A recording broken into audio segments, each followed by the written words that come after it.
அவங்க இருந்திருந்தா ஒரு ஆக்ஷன் பண்ணணும்னு எனக்கு தோணுச்சு. எல்லாரும் போயிட்டாங்க.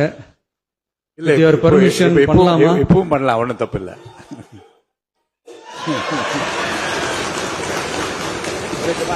நேத்து எதிர்கட்சி தலைவர், மாண்புமிகு எதிர்கட்சி தலைவர் பேசும்போது நிறைய பேசினாங்க. அதுல ஒண்ணு மட்டும் அரசு சொல்றதா நினைச்சுக்கிட்டு நம்மள இன்டைரக்டா ஈவில் அப்படின்ற அந்த வார்த்தையை யூஸ் பண்ணாங்க.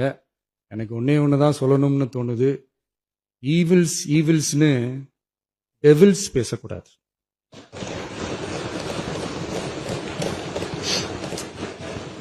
அவங்க இருந்திருந்தா ஒரு ஆக்ஷன் பண்ணணும்னு எனக்கு தோணுச்சு. எல்லாரும் போயிட்டாங்க. இல்ல பர்மிஷன் பண்ணலாமா? இப்பவும் பண்ணலாம், ஒன்றும் தப்பு இல்ல.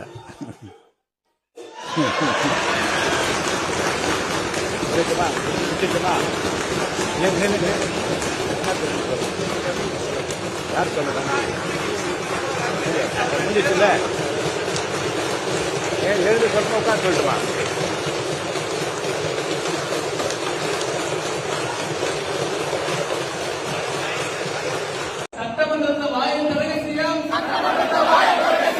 செஞ்சுட்டா போச்சு.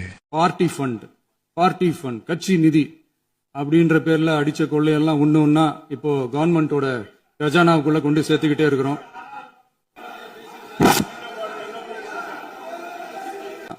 5 நிமிஷம் பேசுனதுக்கே கொலத்தூரி இந்த ஆட்டம் ஆயிடுச்சு. பேசுனா அப்புறம் என்ன பண்றது? அடிச்சிருக்க அடி அந்த மாதிரி அடி முஞ்சனஞ்சு அடி அடி எங்க அம்மா தூக்கி அடிச்சாம்பார் மேல கட்ட பறகுது கொட்டை தெரிக்குது. ஐயோ அலாட்டாய்க்கடா அலாட்டாய்க்க. ஒவ்வொரு வேஷமா கலைஞ்சிரும் போல இங்க இருக்கிற நிறைய பேரு நடுங்கி போய் இதுல நம்ம மேல அவதூறு வேற. இப்ப புதுசா ஒரு வெப்பன் ஒண்ணு கொண்டு வந்திருக்காங்க. அது என்ன தெரியுமா? அவங்க தயவால தான் நம்ம ஆட்சி நடக்குதான். மக்கள் தயவால இந்த ஆட்சி நடந்துகிட்டு இருக்கு. மனசாட்சி உள்ள சக்திகளோட ஆதரவால இந்த ஆட்சி நடந்துகிட்டு இருக்கு.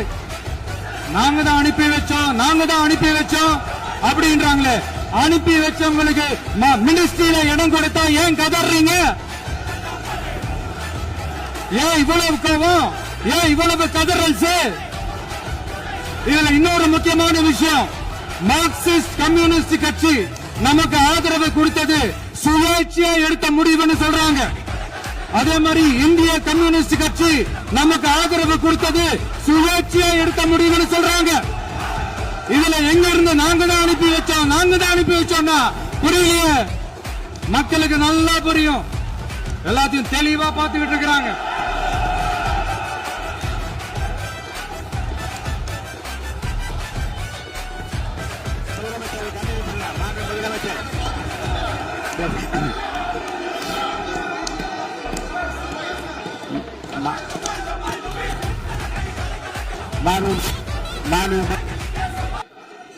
முதலமைச்சர் கண்டினியூ பண்ணலாம்.